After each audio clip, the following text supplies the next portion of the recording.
Boa noite a todos, meus irmãos, cunhadas, sobrinhos e sobrinhas. Bem-vindos à segunda palestra do ciclo de palestra Cultura e Ensino Maçônico de Qualidade. É um prazer estar aqui com todos os irmãos. No dia de hoje temos presente aqui o grão-mestre, o eminente grão-mestre Luiz Mário Luqueta, o poderoso irmão José Edson Rasbar, o nosso poderoso grande secretário de Educação e Cultura, o irmão Paulo Socher, e o nosso palestrante, o nosso irmão Marcelo Hansen. Para iniciar as considerações, eu peço para o eminente grão-mestre tecer algumas palavras para falar um pouquinho sobre o nosso dia de hoje. Ok, muito obrigado, Clemente. Boa noite a você, ao Marcelo, ao José Edson, ao Paulo Socher. Boa noite a toda a família maçônica que está nos ouvindo e prestigiando mais essa etapa, mais essa palestra da educação continuada do GOB. É o segundo ciclo, que já está na sua segunda palestra e que foi embasado na solicitação e atendendo a pedido de muitos irmãos que participaram na nossa enquete de planejamento estratégico para essa gestão. E hoje, especialmente, damos as boas-vindas ao nosso irmão Marcelo, em meu nome, em nome do irmão José Edson Rasbaert, nosso grão-mestre adjunto, que nos prestigia também essa noite. Os nossos parabéns aos poderosos irmãos Paulo Socher e Clemente Escobar, respectivamente grande secretário e grande secretário adjunto de Educação e Cultura, e a toda a equipe de irmãos que os auxiliam por mais essa grande realização para o bem de nossa ordem, de nossos irmãos e da família maçônica. Hoje também a palestra está aberta a ela. Muito obrigado a todos e aproveitemos a aula que começará em segundos. Obrigado. Obrigado, grão-mestre. Agora passo a palavra ao nosso poderoso grande secretário de Educação e Cultura, irmão Paulo Socher. Bom dia, boa noite, grão-mestre, boa noite, grão-mestre adjunto, Clemente, meu querido irmão Marcelo. Estamos começando a 7ª jornada de discussões com essas nossas palestras de educação e a nossa ideia é trazer temas palpitantes e que venham sempre contribuir com o desenvolvimento das funções de educação, raciocínio, debate e crescimento pessoal da nossa família maçônica. Marcelo, boa palestra, estamos ansiosos aí pelas suas considerações. Obrigado, irmão Paulo Socher. E agora vou passar a palavra para o nosso palestrante, vou fazer uma apresentação. É um cascavelense, o nome dele é Marcelo Hansen, é membro da augusta e respeitável Loja Católica Universidade de Cascavel, número 3289, mestre maçom, professor do Instituto Federal do Paraná, coordenador de pesquisa e extensão, é doutor em História e é autor de diversos livros de história geral. Então, irmão Marcelo, agora espero que desenvolva uma excelente palestra, né, que nos ensine mais um pouco, para a gente entender um pouco mais do fascismo, se o fascismo é uma coisa dos homens, ou das mulheres, ou de todos, e para a gente poder entender um pouco dessa nova moda de chamar de neofascista, e esclarecer isso, né? A gente escuta bastante, mas é importante uma palavra de um historiador para a gente ter a profundidade e o conhecimento. Boa palestra e sucesso aí. Muito obrigado. Estendo meus cumprimentos ao eminente grão-mestre e, fazendo isso, cumprimento a todos os membros do GOB Paraná que se fazem presentes. E também, com muita alegria, saúdo os irmãos, as cunhadas, sobrinhos que estão aqui compartilhando com a gente desse momento na noite de hoje. Tá? É um tema que foi escolhido a dedo, pensando na conjuntura atual, não apenas a nível de Brasil, mas de mundo, e de algumas discussões que são feitas de maneira, vamos dizer assim, superficial por muitos membros, aonde você utilizar o termo fascismo ou fascista se tornou como se fosse um xingamento qualquer. Existe uma banalização do emprego, do uso desse termo. E toda banalização é um esvaziamento do significado mais amplo do que é o fascismo. Haja vista existir uma amplitude acerca do que é ser fascista. Tá? Então, eu vou compartilhar uma tela com todos aqui, como forma da gente ir conduzindo esse diálogo e visualizando algumas situações.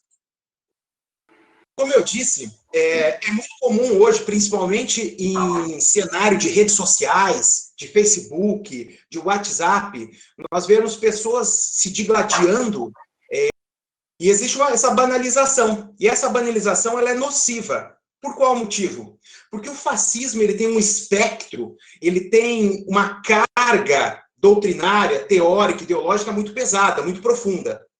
Então, nós vamos tentar, na noite de hoje, atingir uma certa amplitude desse tema, que é um tema bastante vasto. Por exemplo, quando eu trabalho isso numa turma de ensino médio, você gasta em torno de 4 aulas. Numa turma de ensino superior, num curso de história, você gasta quase que um bimestre inteiro. Então, nós vamos tentar hoje resumir, nesse tempo nosso junto aqui, o que o fascismo representa na história, o que é esse fascismo que vem carregado de uma carga do seu passado e como ele se desdobra na contemporaneidade, na atualidade. Porque uma coisa é a gente trabalhar o fascismo como um acontecimento histórico. Outra coisa é nós trabalharmos o fascismo como uma corrente ideológica e política.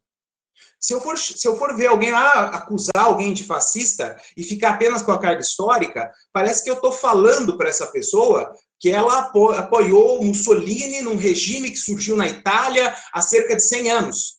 E não é bem isso. Nós temos que analisar esse contexto histórico em sua amplitude e como que o fascismo ele assume uma nova roupagem no presente, na atualidade. Então, nós vamos tentar, na noite de hoje, percorrer o que é o fascismo, quais as diferenças e semelhanças para o nazismo, porque existe diferença, assim como existem semelhanças. E em tempos de redes sociais, em tempos de discursos mais radicais e ânimos acirrados no campo da política contemporânea, nós vemos uma série de confusões sobre o que é nazismo e o que é fascismo, sobre o que é comunismo e o que é socialismo. E essas simplificações, elas são preocupantes, eu digo principalmente para quem é da área de história, como eu. Porque você, muitas vezes, esvazia uma carga política de amplo espectro e que deve ser debatida. E nesse cenário atual de redes sociais, de mídias, nós temos muito da questão da pós-verdade. Se todo o corpus intelectual iluminista, do qual a tradição maçônica faz bastante parte, por exemplo, você pega a máxima de René Descartes, penso, logo existo. Hoje as pessoas criaram mais ou menos uma noção de que é acredito, logo é verdade. Então as pessoas não estão suscetíveis a colocar suas ideias à prova, suas crenças pessoais, políticas à prova. Elas querem buscar confirmações para suas ideias. E isso é muito preocupante. Então nós vamos tentar percorrer esse contexto de surgimento do fascismo, do nazismo, como isso, de certa forma, afeta a maçonaria no passado e no presente. Tá?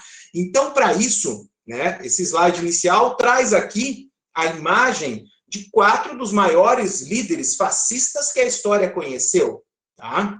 E cada um desses regimes acabou, de certa forma, por ter feições próprias, mas guardar também profundas semelhanças.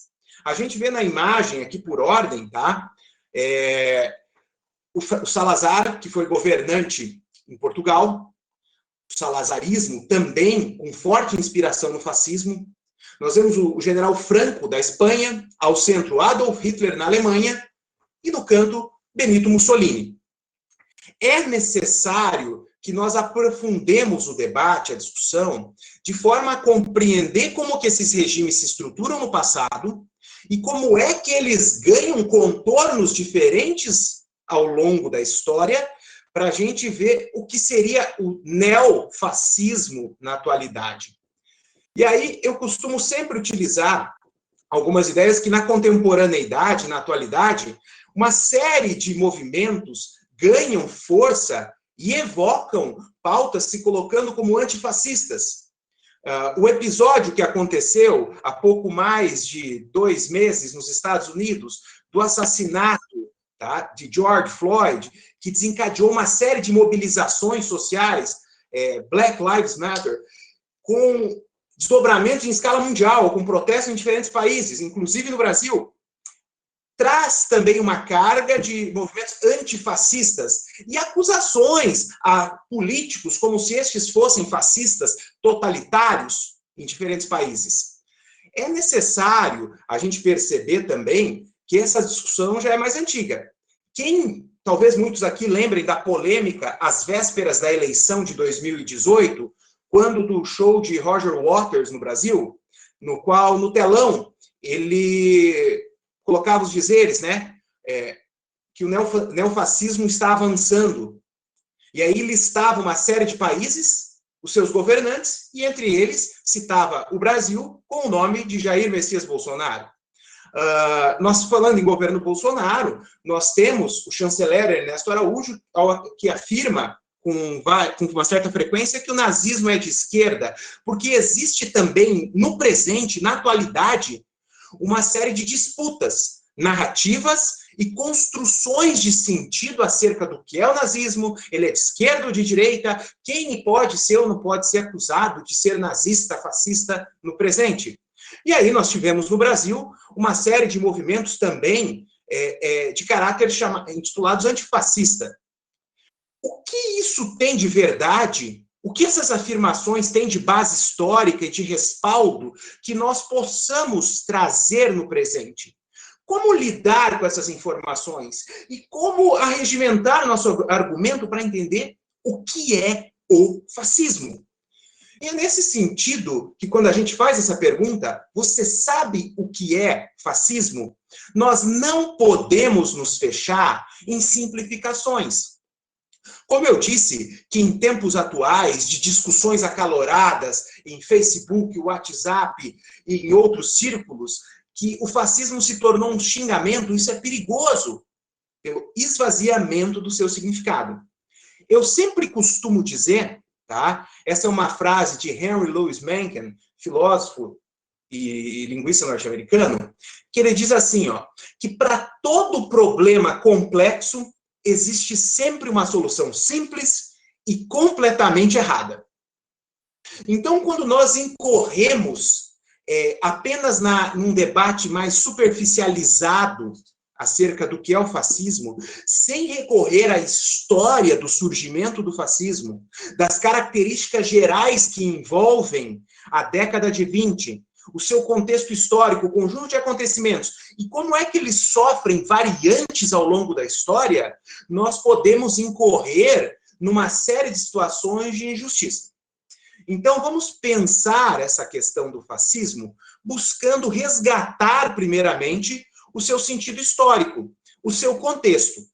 Então, eu vou começar aqui dando uma breve definição de como que o fascismo pode ser entendido historicamente. E, a partir disso, eu vou tentar ampliar essa discussão e trazer para a atualidade, trazendo algumas nuances de como é que essa discussão pode estar relacionada com a nossa prática, com o nosso conjunto de vivências maçônicas. Então, o fascismo é uma forma de radicalismo político, autoritário, nacionalista, que ganhou destaque no início do século XX na Europa. Os fascistas procuravam unificar sua nação através de um Estado totalitário, que promove a mobilização em massa da comunidade nacional, confiando em um partido de vanguarda para iniciar uma revolução e organizar a nação em princípios fascistas. Então, aqui essa definição, feita com base nas considerações de Norberto Bobbio, quem é da área do direito, das ciências sociais, com certeza deve ter lido Norberto Bobbio. As discussões sobre democracia perpassam a sua obra de uma maneira muito ampla e muito lúcida. Nós vamos ver assim que é uma ideia de radicalismo político. Ou seja, é um regime extremista. É um regime que transita pelo extremo e busca uma solução em um governo de caráter autoritário, ou seja, uma ditadura, com uma centralização excessiva no poder executivo, que vai ter supremacia, superioridade sobre legislativo e judiciário. E aqui, como eu sempre falo das simplificações, como muitas vezes tratam nazismo e fascismo como sendo a mesma coisa, ou tratam comunismo e socialismo como sendo a mesma coisa, ou falam que nazismo é de esquerda, e aí entram muitas vezes numa discussão que tem muito mais o calor do momento histórico que a gente vive no presente do que uma base de realidade, é necessário nós entendermos o que é o nacionalismo. E nós vamos falar daqui a pouco mais detidamente sobre isso. Mas, antes de mais nada, é necessário que compreendamos o que é um Estado totalitário. Quando nós adentramos na seara das ciências políticas, quando nós entramos no campo do direito, da história, das ciências sociais, a ideia de Estado, tá? Vamos simplificar como sendo o poder político, como sendo o governo. É um Estado totalitário, é um governo que se pretende interventor, não apenas no sentido econômico. Não é um Estado apenas que controla a economia por meio de tributos, de impostos, de leis, de empresas estatais, de intervenção na iniciativa privada. É um Estado também que se pretende totalitário, controlador, no que diz respeito à moralidade, no que diz respeito ao costume, no que diz respeito às vidas dos indivíduos, sua organização familiar, sua orientação sexual, sua religiosidade. Então, o regime fascista, que surge primeiramente na Itália, e devido ao cenário de crise, rapidamente ganha força em outros países europeus, atravessa o oceano e chega ao Brasil, ele se aproveita normalmente de cenários de crise econômica e política, porque as pessoas estão mais inconformadas com a sua situação monetária. Nós devemos lembrar que o fascismo surge numa Europa pós-guerra. A Primeira Guerra Mundial deixou um saldo de aproximadamente 10 milhões de mortos. Os países viram suas indústrias arrasadas, lavouras queimadas, cidades destruídas.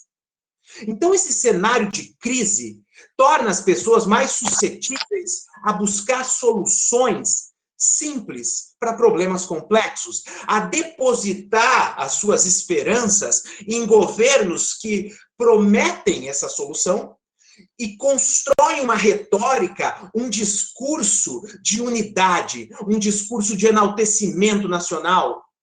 E aí nós temos um agravante nesse cenário. Tá? Se nós temos ali a Itália derrotada na Primeira Guerra Mundial, a Itália, na verdade, ela muda de lado, ela recebe promessas de territórios, de participação maior no mundo colonial, e isso não ocorre. A crise chega na Itália de maneira muito forte. A Alemanha se vê humilhada pelas decisões do Tratado de Versalhes, que os alemães chamam de Diktat, né? O Diktat que é no sentido mesmo de um ditado, de uma imposição, que faz com que a Alemanha pague pesadas indenizações aos vencedores, tenha seu território recortado, perca colônias, jazidas de minério de ferro, de carvão, um armistício que obriga a Alemanha a se desmilitarizar. Então, essas condições humilhantes criam também um sentimento de revanchismo muito grande. E o agravante nesse cenário todo é que durante os quadros da Primeira Guerra Mundial, nós temos também a Revolução Russa. O Império Russo czarista, tá? Ele sofre uma revolução, primeiro feita pelos mencheviques, depois pelos bolcheviques, que são os socialistas, que implantam um regime socialista na Rússia. E o medo do socialismo, tá, vai ganhar um espectro de apoio muito forte das populações italianas e alemães, apoiando nazismo e fascismo como forma de combate ao socialismo, como forma de combate do medo que aquela mesma revolução, com a luta de classes, com a questão da tomada da propriedade privada, com a questão da reforma agrária, que aconteceu na Rússia, chegasse nesses países. Então, nós vamos ter a emergência de ditaduras, de governos autoritários, de cunho nacionalista, nesse cenário dos idos de 1919 e 1920. Então, como eu disse, é necessário que entendamos o que são estados totalitários, regimes totalitaristas. E aqui nós devemos fazer uma distinção, que é muito importante. Porque nós temos, quando eu falo em totalitarismo, eu estou falando de regimes políticos extremistas. eles não navegam pela seara democrática. Não interessa a opinião de minorias, a opinião da oposição. O que interessa é a opinião do grupo que está no poder. Então, nós temos que fazer uma distinção que existem totalitarismos de esquerda e totalitarismos de direita.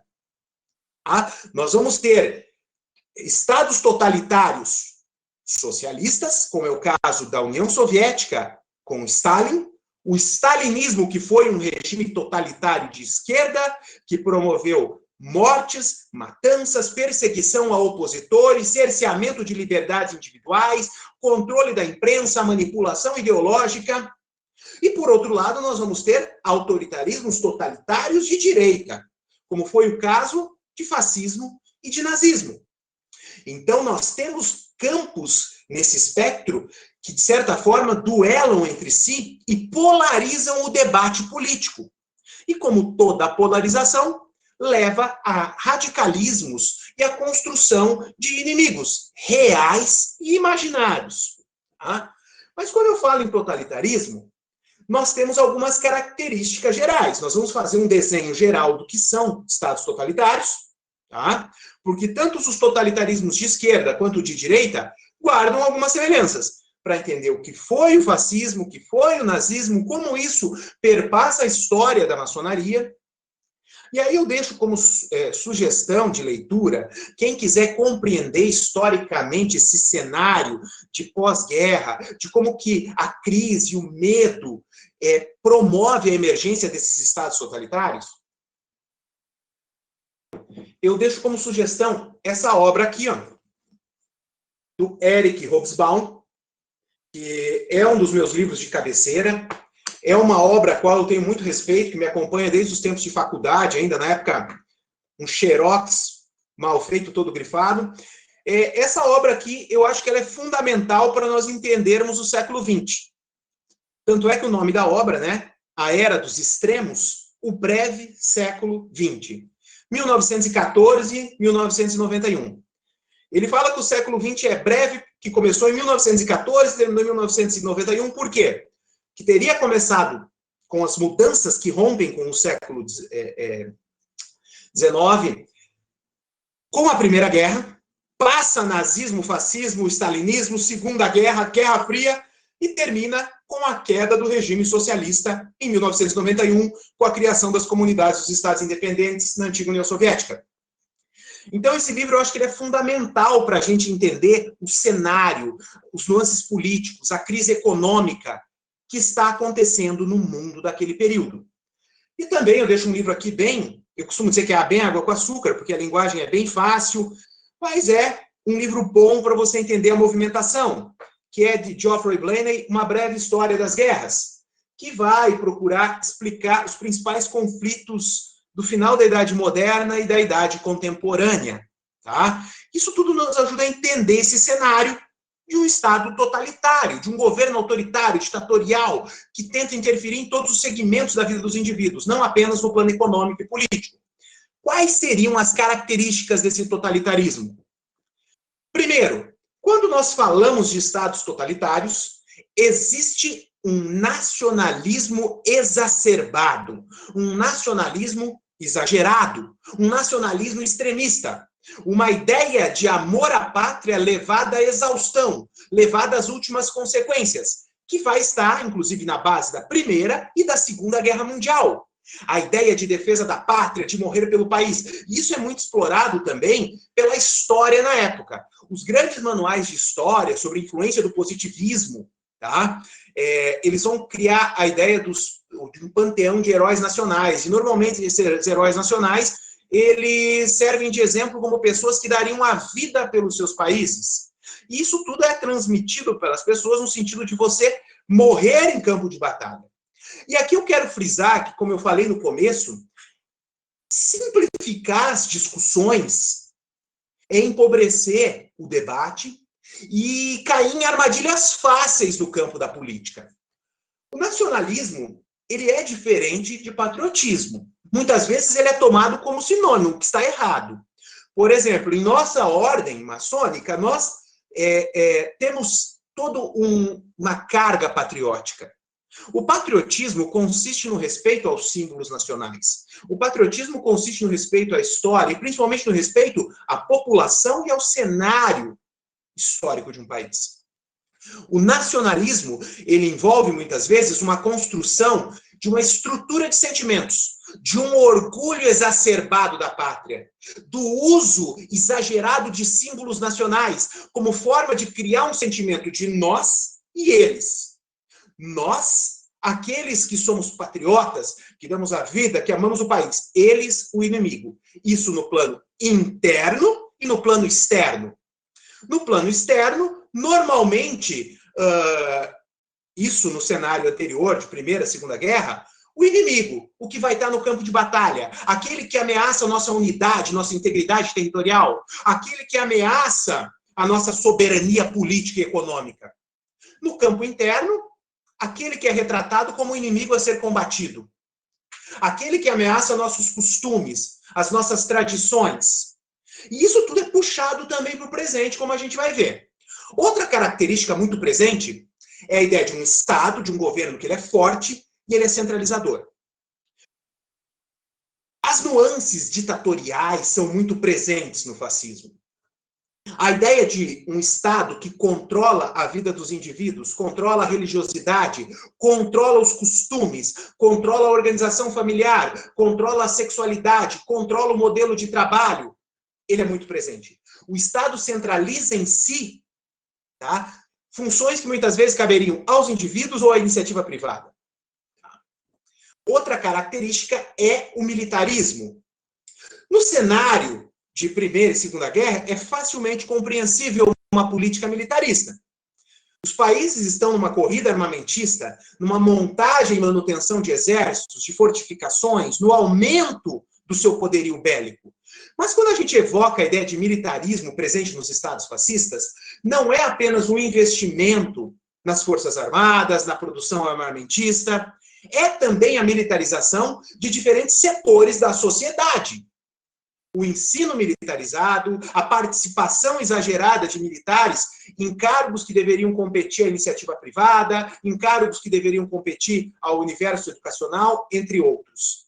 Existe uma ideia de militarizar a sociedade como forma de combater os inimigos. E o inimigo não é só aquele que é inimigo mesmo. Existem os inimigos reais e os imaginários. Existem os inimigos do ponto de vista ideológico. Existem os inimigos do ponto de vista que é aquele que simplesmente discorda da minha posição política. E nesse sentido, a gente percebe isso muito latente, muito presente, por exemplo, no nazismo, na constituição da juventude hitlerista. Meninos de 10, 11, 12 anos de idade, que já eram convocados a participarem de oficinas, de treinamentos, como forma de ingressarem nas fileiras do exército alemão, e ali eram doutrinados a terem o ódio pelo judeu, o ódio pelo cigano, o ódio pelo negro, pelos homossexuais, pelos maçons. Então, existe a constituição de fileiras militares já desde a infância. Isso também aparece, tá, no totalitarismo soviético, no totalitarismo comunista do Stalin, tá, onde crianças órfãos eram convocadas compulsoriamente para servir nas fileiras do exército russo. Então, nós temos esse culto às armas, esse culto ao poder militar como solução, muitas vezes, para conflitos que deveriam ser resolvidos na via diplomática ou na via no campo da democracia. Por falar em democracia, um dos pontos que é marcante, por ser uma ditadura, existe uma aversão à democracia. E nós sabemos que a democracia se faz com tolerância a ideias diferentes da nossa. A democracia se faz com ampla participação de diferentes setores, mesmo que de ideias contraditórias. O unipartidarismo, quer dizer, a existência de um partido único, é muito marcante nos regimes totalitários. Os partidos são suprimidos. E os partidos políticos, eles são criados com diferentes bandeiras, com diferentes siglas, com diferentes percepções ideológicas, com o intuito de dar voz para diferentes segmentos sociais. como forma de dar voz para diferentes causas. A causa operária, a causa camponesa, a visão do empresário, a visão do ruralista, a visão do militar. E nesse debate de ideias se chegar à constituição de soluções para o país. A imposição de um partido único, ela aparece no nazismo, no fascismo, no franquismo, no salazarismo, no stalinismo e também no Estado Novo aqui no Brasil, durante a Era Vargas. Já que o Estado Novo é também uma forma política que assumiu várias características do nazifascismo. Tá? Por exemplo, no caso do Brasil, além da existência de um partido único, que era o partido do governo, o partido do Estado Novo, responsável por criar um novo homem, que essa ideia de se criar uma unidade nacional chegou a se proibir e queimar bandeiras estaduais. Então, os estados foram proibidos de ter bandeiras, de ter hinos. Foi proibido o uso de outros idiomas. A gente que mora aqui no Sul convive muito com isso. Quem mora aqui no Oeste do Paraná, que teve uma colonização forte de alemães e italianos, muitas vezes os familiares até falam em casa alemão, italiano, o ucraniano, entre outros. Isso era proibido como forma de você criar um sentimento de unidade e perseguir opositores. Então, essa ideia de democracia, ela é soterrada em regimes nazifascistas. O anticomunismo, a perseguição a comunistas. Tá? A ideia, o medo do comunismo, principalmente em função da Revolução Russa de 17, aparece como uma característica bastante intensa nesses regimes, exceto, é claro, na União Soviética, que era comunista. Tá? Então, partidos comunistas são fechados, sindicatos são queimados, pessoas que se professam de esquerda são perseguidos. E olha como o nazifascismo ele é complexo, ele não é simples em sua constituição. Porque se por um lado ele é anticomunista, por outro lado ele é antiliberal. O liberalismo econômico, o liberalismo político, que nasce lá no século XVIII com o iluminismo, e tem uma presença emblemática dentro da maçonaria. Tanto é que os ideais maçônicos, eles se aproximam numa espécie de simbiose cultural com os princípios do liberalismo. O liberalismo também é perseguido dentro dos regimes totalitários.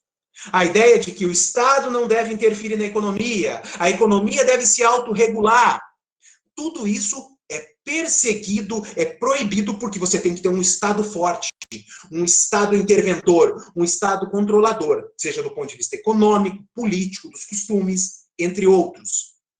Outra característica que nós não podemos deixar de fora é a construção de um inimigo interno. Este inimigo interno, ele é construído na perspectiva do nós e do eles. Ao se criar um inimigo interno, real ou imaginário, você consegue forçar uma unidade. E aqui é que está um dos grandes pulos do gato dos regimes totalitários, autoritários, fascistas, nazistas, entre outros. Você constrói a ideia de um inimigo interno e projeta nele todas as falhas da nação. Você culpabiliza esses indivíduos por tudo aquilo que dá errado. A corrupção, a degradação dos valores familiares, a crise econômica. E ao fazer isso, você tendo quem culpar, você constrói um sentimento de unidade, um sentimento de pertencimento entre aqueles os quais eu quero submeter dentro do meu nacionalismo, dentro da minha ideia de Estado. Então é preciso pintar este inimigo como aquele que vai degradar os costumes, como aquele que vai corromper a família, como aquele que vai ameaçar a ordem política, como aquele que vai contra as tradições de um povo. E nesse sentido, eu acho bastante interessante nós visualizarmos que existem vários inimigos internos que são pintados nos regimes nazifascistas do século passado. Por exemplo, na Alemanha de Hitler, o judeu apresentado historicamente como responsável por uma série de conspirações mundiais, responsável, segundo quem já leu a obra Mein Kampf, do Hitler, responsável, segundo ele, pela crise econômica, pela derrota na Primeira Guerra Mundial. Hitler chama o judeu, no livro de parasita, E um parasita, vocês bem sabem que é um organismo que se estabelece em outro para sugar suas energias e forças vitais. Esse inimigo interno pode ser o comunismo, este inimigo interno pode ser a maçonaria, entre outros. O importante é você ter um inimigo, e quem já leu a obra do George Orwell, 1984, onde ele cria um regime fictício, tá, totalitário, sobre o controle do Big Brother, tá, do grande irmão, que as pessoas vivem num estado de vigilância constante, a obra fala que é necessário o estado de guerra. Porque a guerra, ela existindo ou não, as pessoas têm o medo. E o importante é as pessoas terem medo do inimigo interno ou externo, porque assim elas vão depositar a sua segurança, a segurança da sua família, no Estado, visto como a salvação. Anti-intelectualismo. O anti-intelectualismo, a perseguição a intelectuais, o controle, a tentativa de controle sobre a ciência, a negação da ciência, a negação do conhecimento produzido nas universidades é muito presente. Nós vamos pegar, por exemplo, a Alemanha hitlerista. Em 1933, você teve o chamado incêndio ao Reichstag. Após esse incêndio, o parlamento alemão culpabilizou-se os comunistas e, com isso, desencadeou-se uma perseguição a professores e uma grande queima de livros. Ou seja, o conhecimento acumulado, ele é proibido. Por quê? Porque isso leva as pessoas a refletirem de uma maneira mais completa. Os regimes nazistas e fascistas, eles querem respostas prontas. Eles querem palavras de ordem. É aquela coisa, não tem que pensar, não tem que ser diletante, ficar por horas fazendo reflexões. Se você pegar um discurso do Hitler e for analisar ele na internet, você vai ver que os discursos do Hitler são com palavras fáceis, são breves e utiliza-se mais o apelo emocional. Por quê? Porque as pessoas, elas não são acostumadas a discursos longos. O próprio Goebbels, que era um dos grandes propagandistas do Hitler, falava que a população é preguiçosa intelectualmente. Elas não ficam 2 horas fazendo uma leitura. Elas não leem um livro com palavras complicadas. Então você tem que apelar para o sentimento, para o medo. E o discurso tem que ser inflamado. Se você pegar a retórica, a gestualidade do Hitler, ela é algo primorosa. O Hitler era um orador de grande valor. O Hitler era um orador que tinha uma retórica capaz de convencer muitos. Então você não usa explicações de caráter científico e pensadas, planejadas a longo prazo. Você pegar um dos lemas do nazismo é trabalho, pátria e família. Um dos lemas do fascismo é crer, obedecer, combater. Então são palavras de ordem. São palavras de ordem que devem ser repetidas constantemente. A perseguição a artistas, pintores, escultores, escritores, a perseguição a intelectuais, professores, é muito grande nesses regimes. E o propagandismo. A construção de uma excelência em propaganda. Da venda de suas ideias das diferentes formas. Seja por meio do rádio, do cinema, de cartazes, de exposições, de peças de teatro. Então, existe um controle sobre o que nós chamamos de MCMs, os meios de comunicação de massa.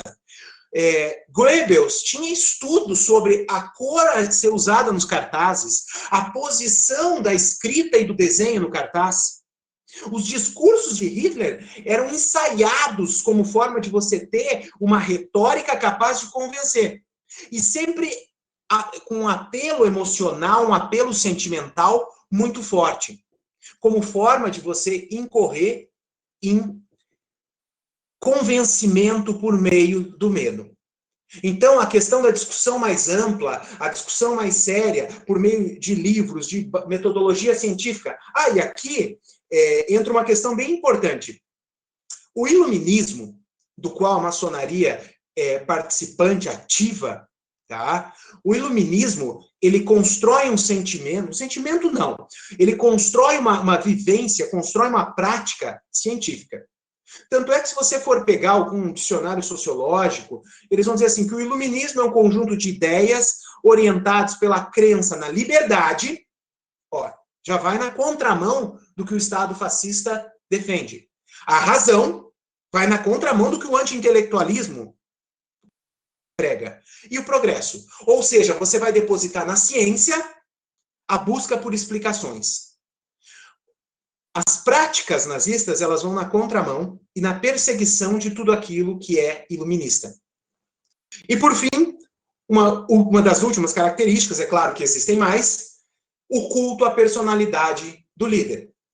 É quase que um culto devocional. É quase que um culto de latria. O líder político é visto como um enviado para resgatar a nação das trevas, para retirá-la do mar de lama, para salvá-la da crise econômica, para salvá-la da degeneração de costumes, para salvar a família. Quando eu dou essa aula, seja ensino superior, ensino médio, eu costumo colocar um vídeo do Hitler adentrando no estádio de Munique. E as pessoas saudando ele insanamente. A impressão que dá, sabe quando você vê aqueles adolescentes histéricos numa fila de um show, de algum ídolo da música que ele quer assistir? As pessoas ensandecidas, gritando o nome de Hitler, saudando. Por quê? Porque elas o amam, elas o idolatram. E aqui entra muito a questão do carisma. E carisma não é meramente você dar tchauzinho, você sorrir, você abraçar. Não. Carisma é você construir um discurso capaz de convencer e fazer com que as pessoas se sintam representadas naquilo. Mesmo que você, muitas vezes, não acredite ou não viva aquilo.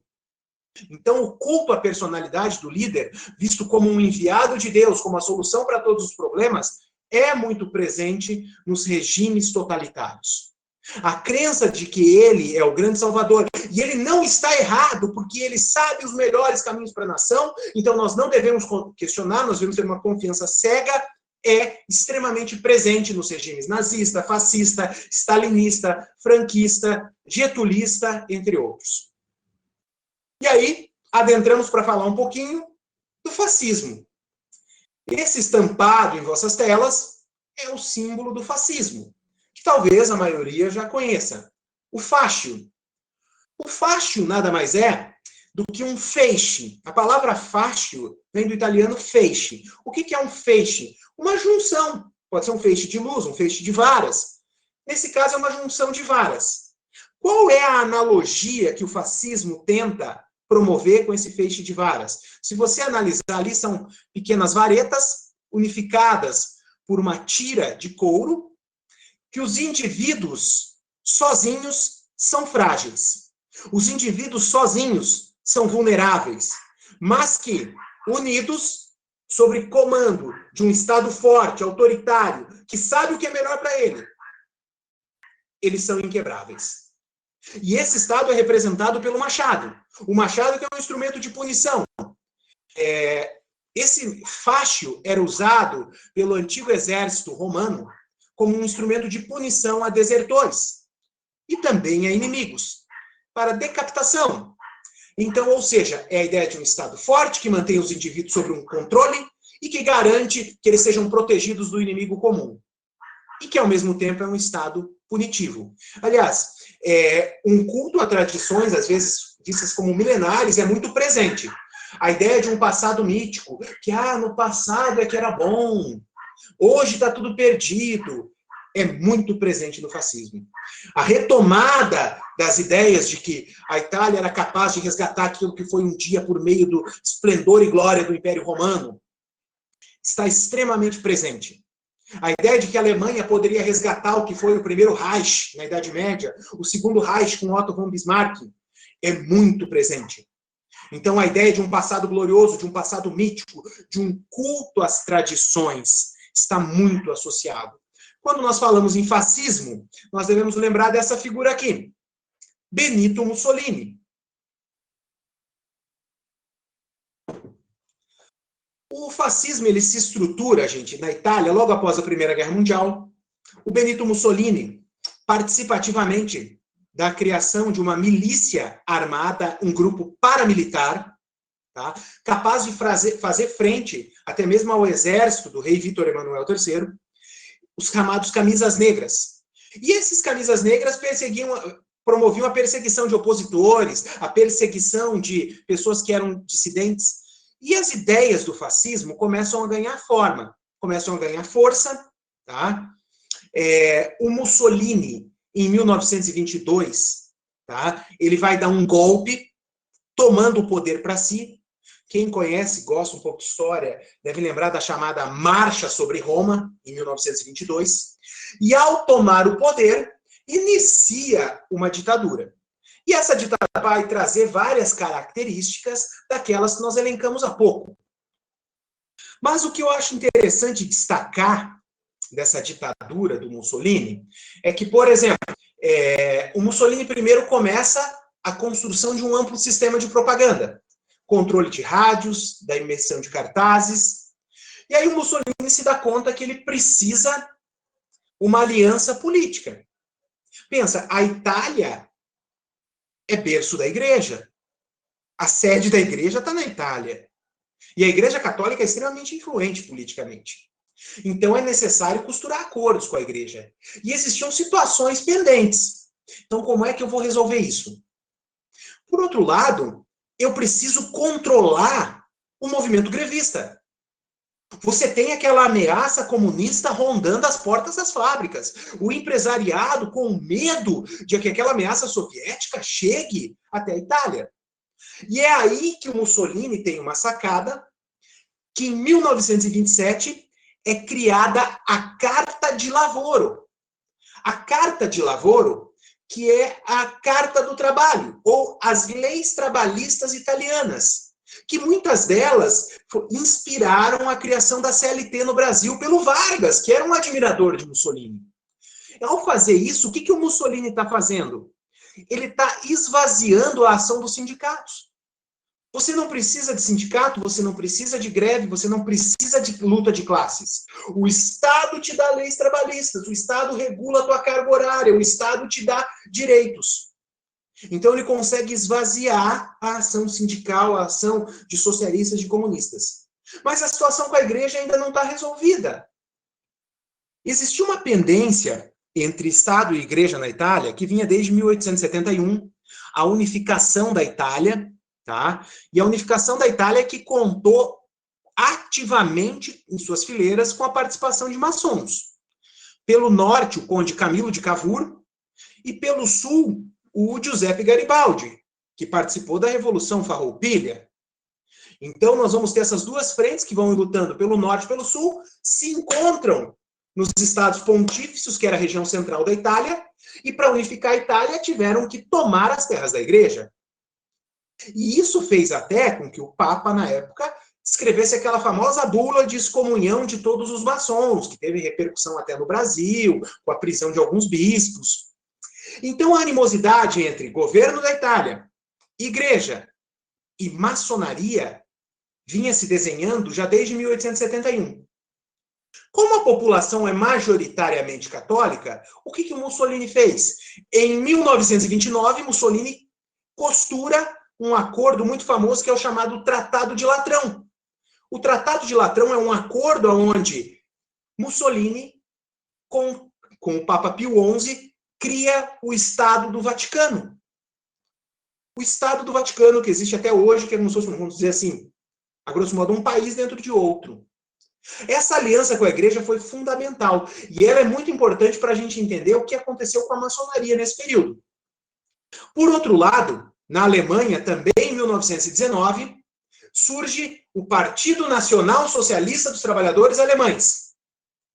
Eu, como professor de história, muitas vezes eu digo assim que eu até fico careca quando eu escuto a argumentação que o nazismo era de esquerda porque ele era Partido Nacional Socialista.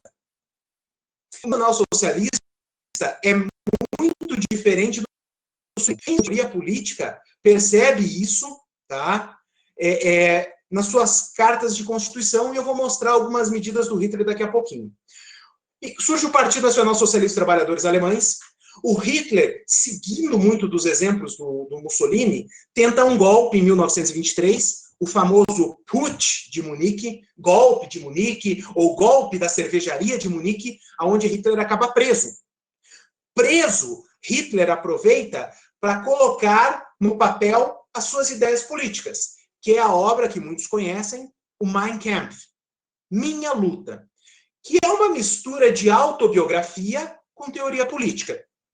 Quem já leu o Mein Kampf vê que Hitler vai, nessa obra, contar suas experiências desde pequeno com a família, a juventude em Viena, na Áustria, a fome, o tempo que ele teve que trabalhar como pintor de parede, o tempo que ele tentou por 2 vezes ingressar na Academia de Belas Artes e foi rejeitado. Hitler tinha uma sensibilidade para a arte muito grande, mas ele valorizava só um tipo de arte, que é a arte renascentista. Todo e qualquer outro tipo de arte era tida como degenerada, como não pura. E aí ele vai começar a misturar teorias políticas sobre o fracasso da Alemanha, sobre o papel do judaísmo nisso, sobre o papel do comunismo nisso. E aí vai criar 2 principais teorias que deveriam servir, segundo ele, para salvar a Alemanha, que é a teoria do Lebensraum, que é a teoria do espaço vital, a criação do Terceiro Reich, que seria o terceiro grande império alemão, ocupando toda a Europa Central. Para isso era necessário anexações territoriais e reaver os territórios perdidos na Primeira Guerra, e as teorias antissemitas, as teorias de inferioridade racial do judeu, de perseguição ao judeu, que só isso daria aí espaço para a gente conversar muito tempo. Então eu vou passar. O Hitler vai ser convidado, vai perder as eleições em 32, ele disputa as eleições da Alemanha, perde para o general Hindenburg, do exército. O general Hindenburg, reconhecendo o crescimento do nazismo na década, convida Hitler para compor o governo, na condição de chanceler. E com a morte de Hindenburg, no ano seguinte, Hitler ascende ao poder, colocando em prática uma série de medidas. A questão da propaganda é muito intensa nesses 2 regimes. Eu separei aqui por uma questão de tempo alguns cartazes, tá? Os cartazes mostram muito sobre como que se pensa a construção de um sentimento de unidade. Esses cartazes, eles são comuns, eu peguei alguns cartazes nazistas, mas eles são comuns na Alemanha nazista, na Itália fascista, no Estado Novo do Vargas, na União Soviética, que era comunista. E aqui existe uma questão da apropriação de símbolos, tá? Os símbolos, eles são apropriados pelo nazismo, pelo fascismo, como forma de dar um novo significado. Então tem que ter muito cuidado quando você analisa imagens desse período.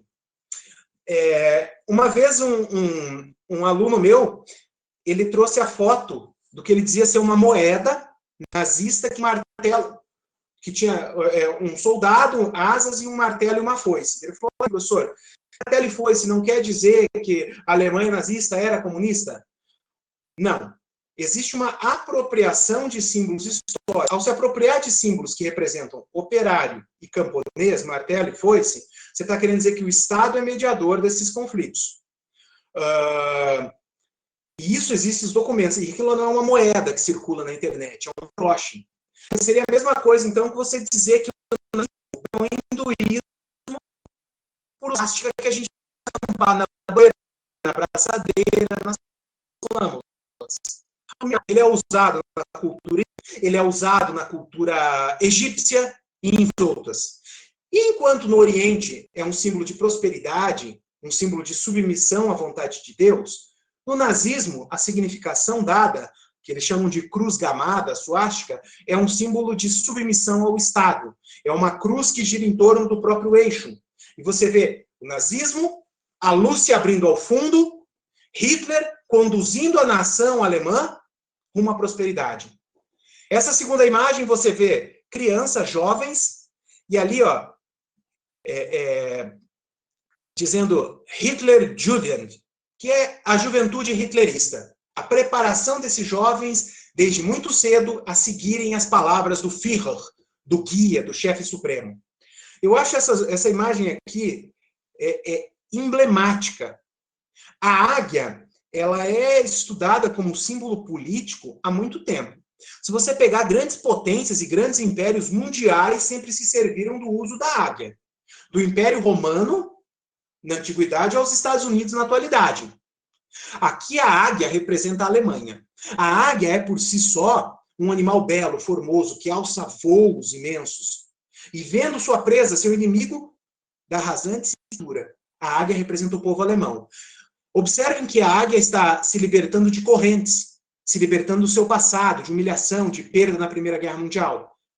E o nazismo representa o sol que ilumina os caminhos, o sol que afugenta o breu da noite, o sol que nos orienta. Então, toda essa construção imagética é usada dentro do fascismo, do nazismo com propaganda. Aqui o trabalhador alemão, representado como forte, se libertando das correntes. Então, tudo isso está muito presente. Também aqui outros cartazes, né, anti-bolchevistas, antissocialistas, o socialismo representado como um monstro numa aliança global para destruir. E aqui nós vamos seguir para a questão do fascismo, do nazismo e da maçonaria. Como que nós vamos entender essa relação? Porque maçons foram perseguidos, tanto na Itália quanto na Alemanha. E para compreender isso, é necessário entender particularidades da Itália fascista e da Alemanha nazista. Quando a gente fala, tá, do fascismo e da maçonaria, existe uma série de contradições e de ambiguidades. Por que existem essas contradições? Porque, embora a doutrina maçônica, as ideias maçônicas se pautem pelos princípios de liberdade, ou seja, liberdade econômica, liberdade política, liberdade intelectual, liberdade de crença, liberdade social, isso não compactua com ditaduras, com autoritarismos, muitos maçons apoiaram o regime e chegaram a ocupar altos postos dentro do governo italiano. Como se explica isso? Sendo que maçons foram perseguidos também. Tem um autor, tá, italiano chamado Franco Savarino. O Franco Savarino pesquisa e escreve sobre essas relações. E o Franco Savarino ele vai falar que na década de 10 para a década de 20, houve uma grande cisão, tá, dentro da maçonaria italiana. Essa cisão se deu entre o GOI, o Grande Oriente da Itália, e a Sereníssima Grande Loja da Itália. E nessa disputa por poder, muitos maçons acabaram por se seduzir pelas propostas de Mussolini. Tanto é que eu acho interessante que é difícil achar material sobre isso. E muitas vezes os livros e autores maçônicos pouco falam sobre o tema.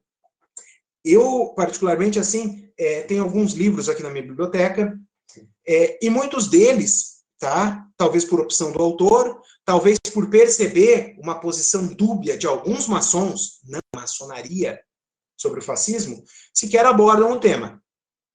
Tá? Por coisas políticas.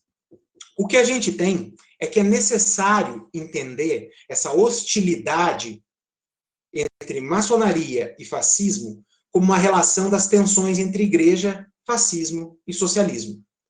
Quando a gente fala da animosidade entre a maçonaria e o socialismo, é notório porque a maçonaria nasce dentro de um veio iluminista, burguês, que defende a liberdade social, a liberdade política, a não intervenção do Estado, defende a propriedade privada, defende a iniciativa individual. E o socialismo defende a propriedade coletiva, a ditadura do proletariado, entre outros. Então, existe esse antagonismo. Do ponto de vista da igreja, existe um antagonismo com a maçonaria, que vem desde as questões de ser uma sociedade secreta, da participação em grandes eventos da história mundial, como a Revolução Francesa, a independência dos Estados Unidos, as independências da América Latina, entre outros. E aí também a questão de que a maçonaria participou ativamente da unificação da Itália e da tomada de territórios importantes da igreja. Isso gerou a excomunhão de inúmeros maçons.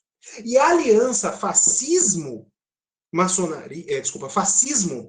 e Igreja Católica com o Tratado de Latrão intensifica ainda mais a perseguição a maçons.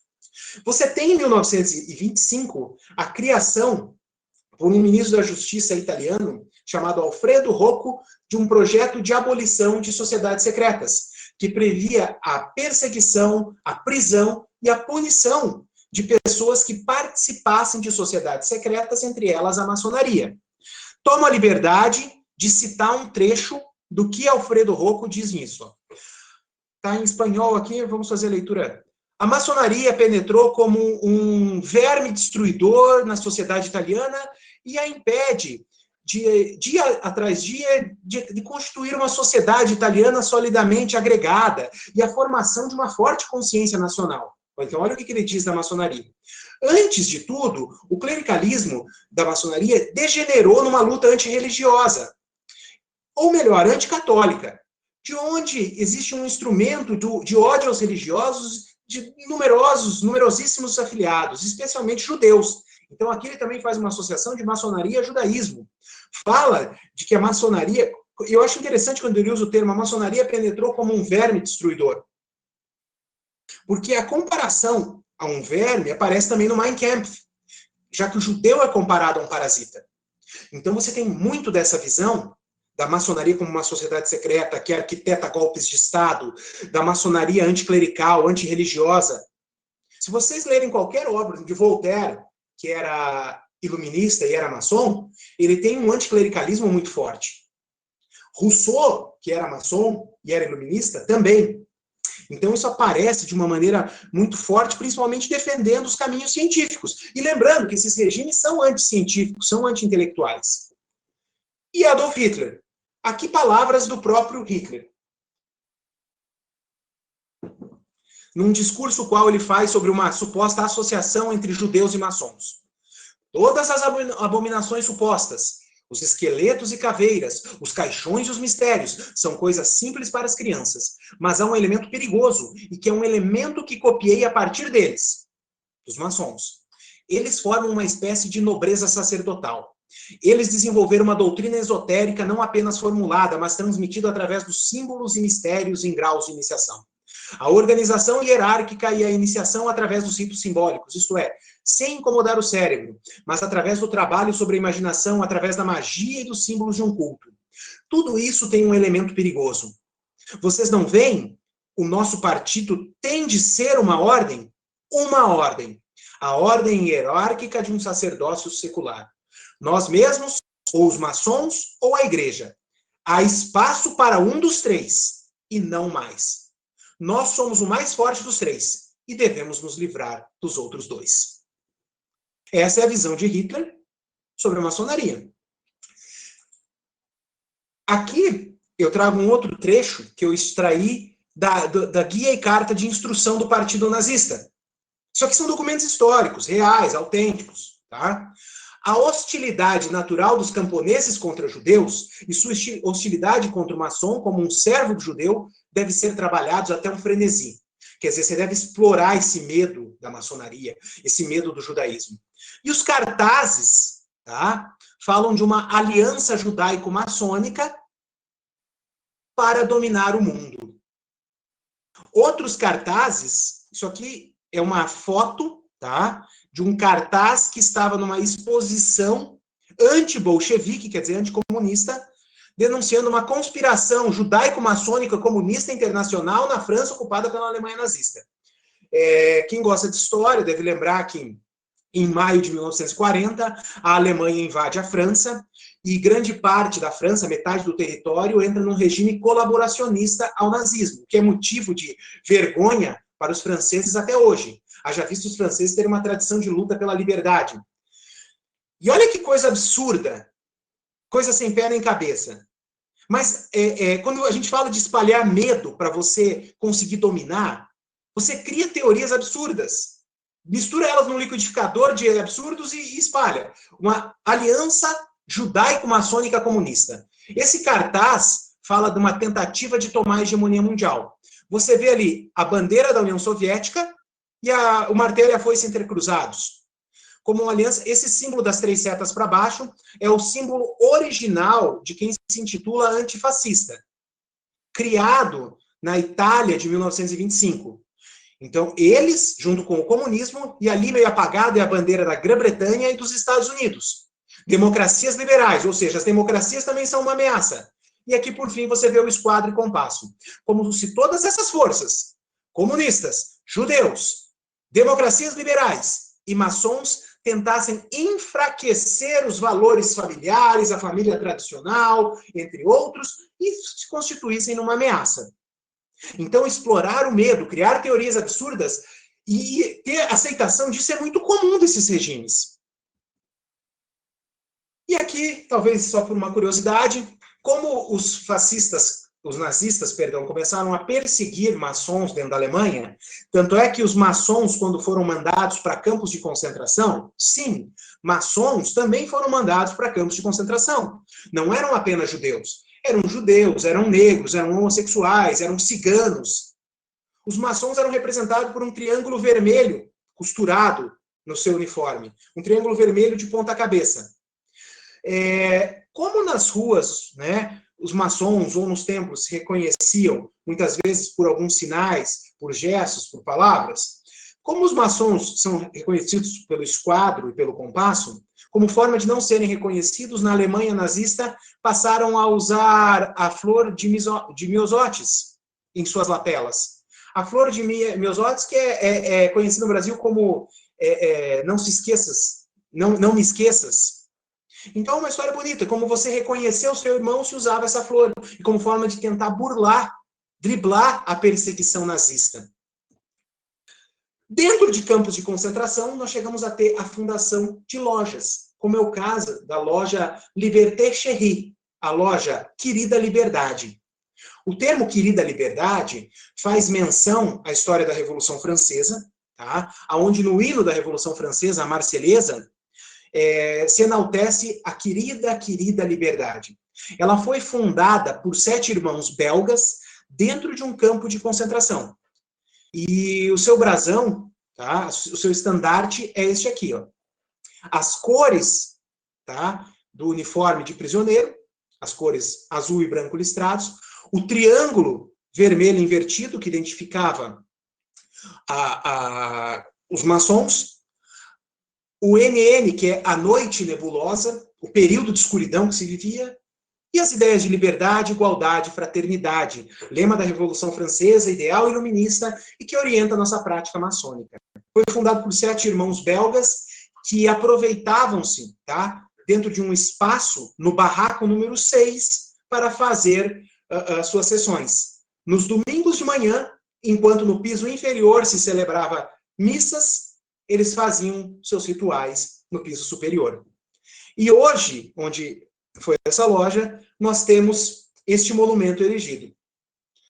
Um bloco de pedra bruta, com o resto das grades que ornamentavam o chão, um piso, tá, na forma de um mosaico, e na inauguração deste monumento, em honra à construção dessa loja, o grão-mestre geral da Bélgica disse que esse monumento foi feito em memória de nossos irmãos e que os direitos humanos jamais devem ser esquecidos.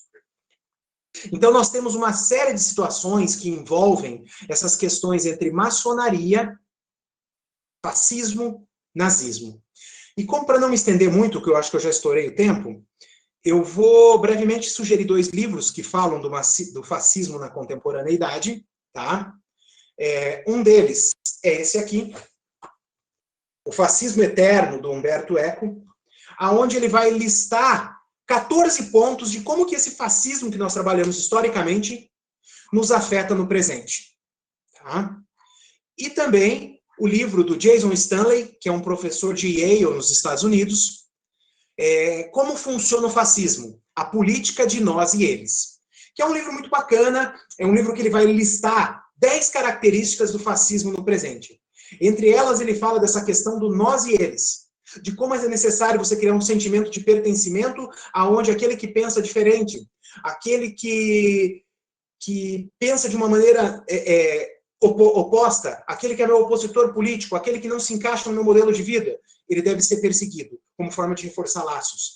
E ele chama isso de Arbeit macht frei, que em alemão quer dizer trabalho liberta, tá? Só o trabalho liberta.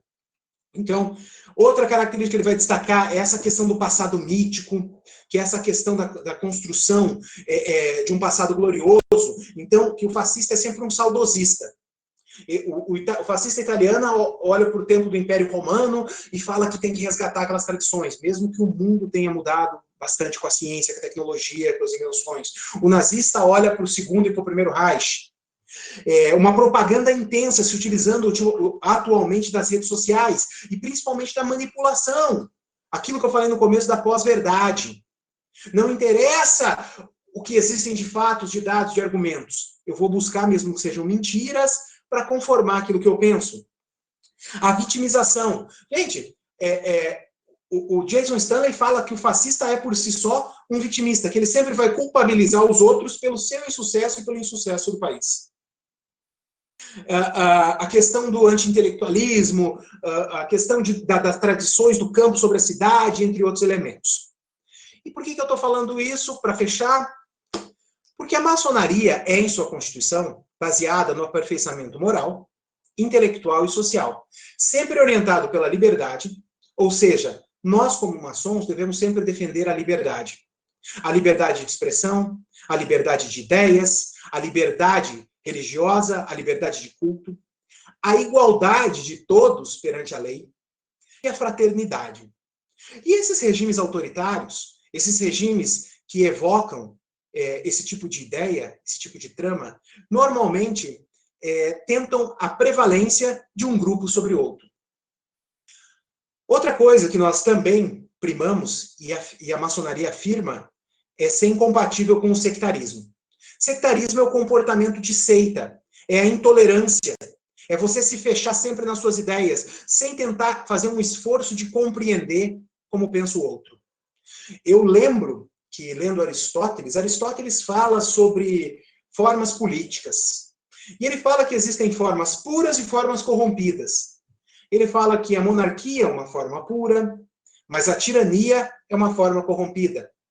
Ele fala que a democracia é uma forma pura, mas a demagogia é uma forma corrompida.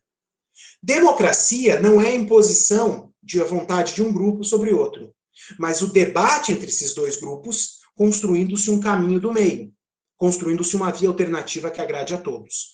Então é necessário que nós não nos fechemos em ideias. Isso está nos nossos manuais, está na nossa Constituição do GOB. A defesa da liberdade, da igualdade de direitos. E a maçonaria recomenda a divulgação de sua doutrina pelo exemplo e pela palavra, combatendo o emprego da violência. Então, como ideal de vida para nós maçons, nós temos muito que contribuir no debate atual, nós temos muito o que estudar e lapidar o nosso modo de ser no mundo.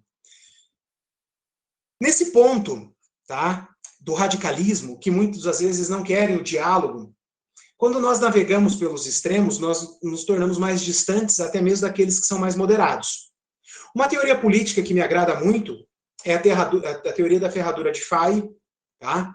Que vai dizer que extrema esquerda e extrema direita acabam por se aproximar em seus radicalismos e se distanciar das alas mais moderadas da política. E com isso eles olham para aqueles que estão ao centro também como inimigos. Porque todos aqueles que não compactuam da sua ideia acabam, de certa forma, por serem vistos como inimigos. É o nós e o outro. E lembrando, nazismo e fascismo são extrema-direita, como o socialismo é a extrema-esquerda.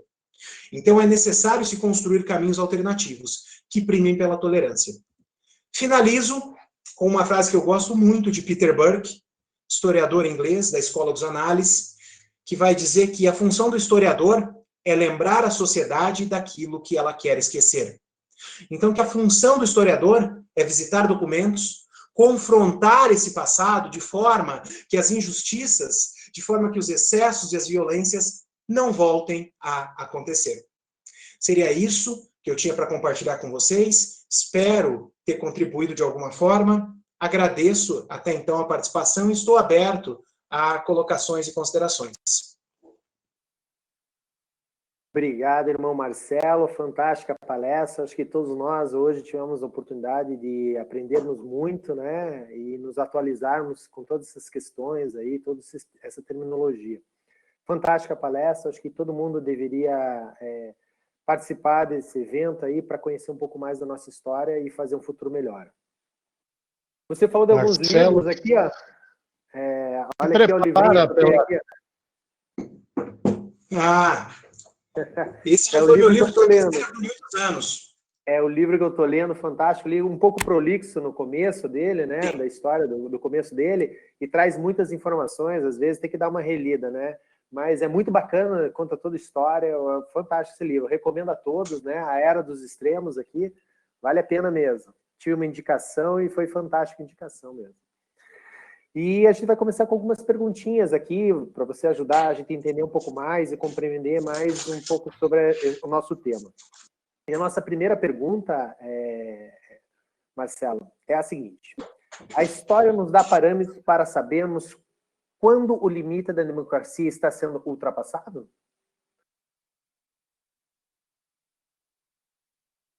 Olha só, tem uma frase de Cícero, tá? Que é retomada por Maquiavel, que ele diz assim, que a história é magistra vitae. A história é mestra da vida. Ou seja, então a história, ela nos aponta caminhos. É claro que é impossível você, por exemplo, simplesmente tomar o passado como uma equação matemática, transportá-lo para o presente e achar que as coisas se processam da mesma maneira. Mas ela nos serve para dar um norte. E não é naquele sentido que eu sempre brinco com meus alunos, que a professora falava na quinta série, que a gente estuda história para compreender o passado, para evitar os mesmos erros no presente. Não, mas a história serve de norte, serve de baliza, como forma da gente pensar as nossas práticas, como forma da gente refletir sobre a nossa sociedade. E eu sempre costumo dizer que nós temos um problema sério, vou falar a nível de Brasil e falar como professor, que nós temos um público de não leitores. As pessoas não leem mais. E as pessoas se conformaram a acreditar em vídeos de youtubers, em compartilhamentos de WhatsApp, em jornais que muitas vezes são de procedência duvidosa e até mesmo da mídia tradicional, sem ter uma base mais sólida para fazer essa leitura. Então, quando eu sou um cara que eu sou assim, aficionado por livros. Eu estou de mudança, estou indo para uma outra casa, eu estou com tudo encaixotado aqui, senão eu ia virar a câmera para mostrar a minha biblioteca aqui. É próximo daquilo que o irmão Luiz Mário tem ali. E eu acho que a gente deve ser, como maçom, e outra, como cidadão, leitores, como forma de interpretar esse manancial, essa grande quantidade de informações que nos são compartilhadas. Porque eu sempre digo, existe uma diferença muito grande entre informação, conhecimento e sabedoria.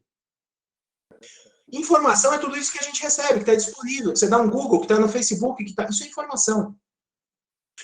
Conhecimento é a partir do momento que eu incorporei essa informação e posso fazer uso dela. E sabedoria é quando eu uso isso para transformar a minha vida e a dos outros.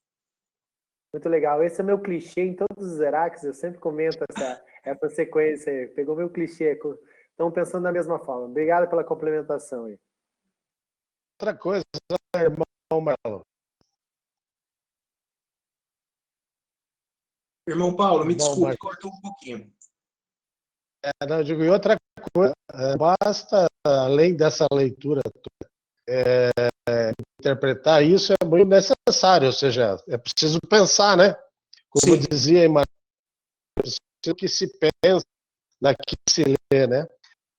Mas vamos lá, vamos mais uma pergunta aqui do irmão Alisson Marcos.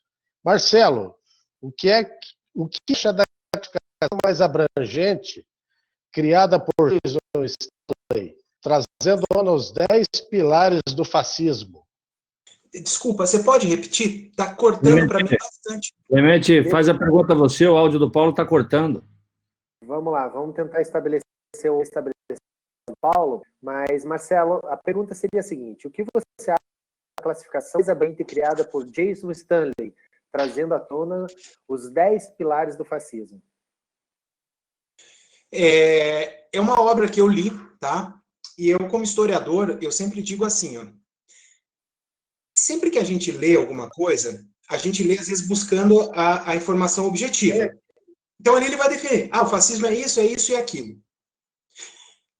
Quando a gente começa a ter uma leitura mais intensa das coisas, como historiador, a gente sempre faz aquilo que eu digo como crítica das fontes. O que é a crítica das fontes? é você analisar quem fala, como fala, por que fala, quando fala, de onde fala e a maneira que fala. O Jason Stanley, ele é um pesquisador de Yale e ele tem uma vinculação política mais à esquerda. Então, é claro também que ele vai jogar muitas informações sobre esses 10 pilares do fascismo, associando, fazendo associações com comportamentos que ele olha nos seus opositores políticos dentro dos Estados Unidos. Então, é necessário também fazer uma leitura mais apurada, como forma de perceber algumas intencionalidades. Mas é uma obra que consegue estabelecer paralelos bastante interessantes, principalmente do ponto de vista de como que um dos pilares é o passado mítico, como que se utiliza constantemente desse passado como forma de fomentar no presente, como que a questão da irrealidade leva a negacionismos. Hoje nós temos discursos negacionistas do ponto de vista da ciência que são, assim, perigosíssimos. Negacionismos que vão desde a questão de saúde pública, ingerência sobre o clima, ou até mesmo sobre o passado. Tá? Nós temos essas correntes anti-vacina, que negam a vacina para sarampo, poliomielite. Então, assim, você tem negacionismos que são muito presentes. E ele vai estabelecer uma ponte bem legal nesse sentido. Eu acho que é uma obra que vale a pena ser lida, e é claro que, como toda obra, deve ser lida também, muitas vezes, com um olhar crítico sobre quem a escreveu. Perfeito. Hoje você fala de leitura da nova geração.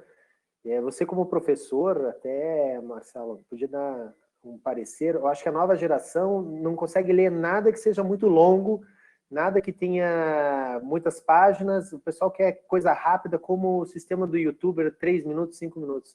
Essa é um problema para o nosso futuro, para a nossa educação. Esse é um problema que um dia a gente vai discutir mais para frente numa palestra sobre educação. Obrigado. Paulo, como é que está teu áudio aí? Continuamos aí? Vamos ver se melhorou. Que tal? Estavam reclamando que eu estava com o aberto, não estava funcionando, não funcionava. Está cortando um pouquinho ainda, mas vamos lá, tenta aí, senão eu toco por aqui.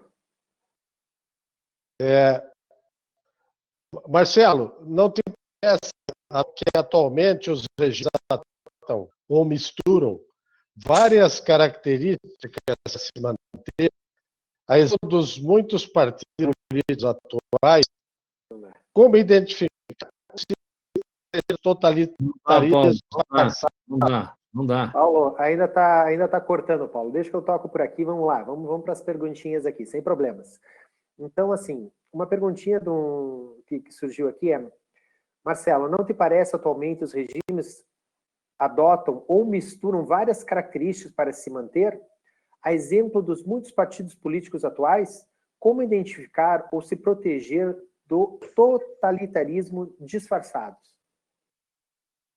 Esse é o grande desafio da nossa sociedade.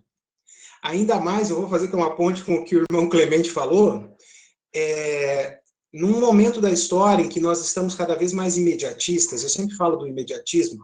Tem um historiador francês chamado François Hartog, que ele tem uma obra maravilhosa que é chamada O Tempo Presente. E ele vai retratar a nossa sociedade como uma sociedade presentista, onde o presente se desdobra sobre si mesmo. Então, nós temos a necessidade de resolver tudo tudo de imediato. Quando a gente fala de leitura, você se debruçar sobre a leitura de um livro é algo que envolve tempo.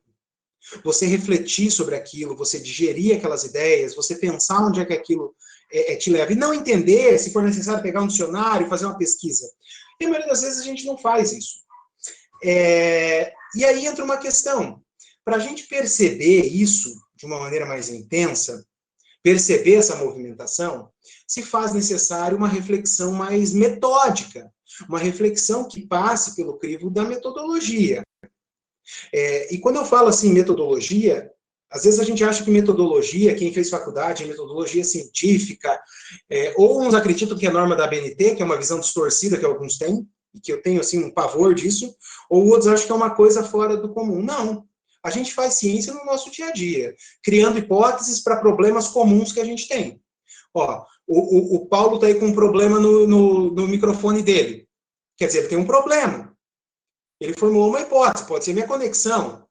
pode ser o meu aparelho, e ele está tentando encontrar soluções a partir dessas hipóteses.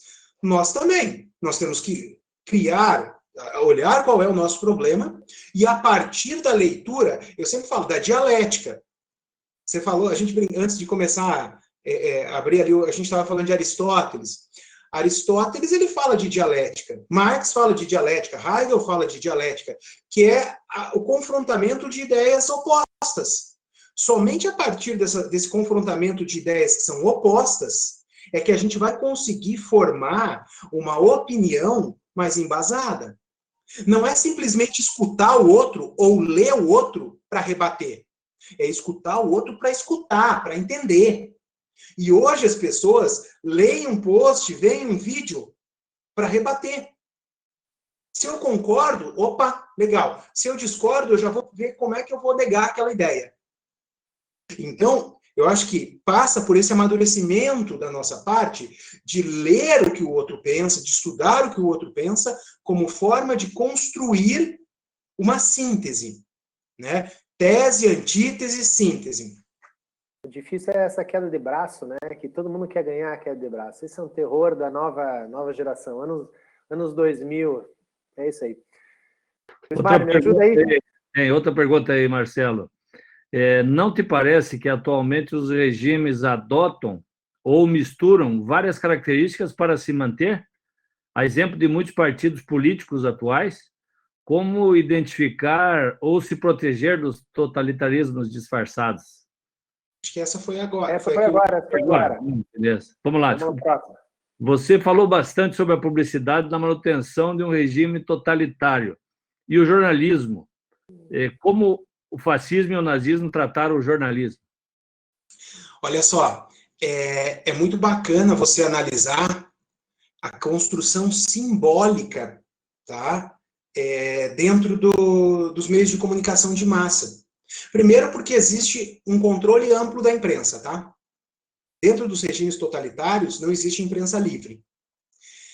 Eu vou pegar um exemplo aqui do Brasil, para a gente ter mais uma ideia. Porque, como eu falei, o Vargas governou de 30 a 45, o período de 37 a 45 é o Estado Novo, onde ele implementou uma ditadura, tá? E teve várias influências do nazifascismo, inclusive no controle da imprensa e na propaganda.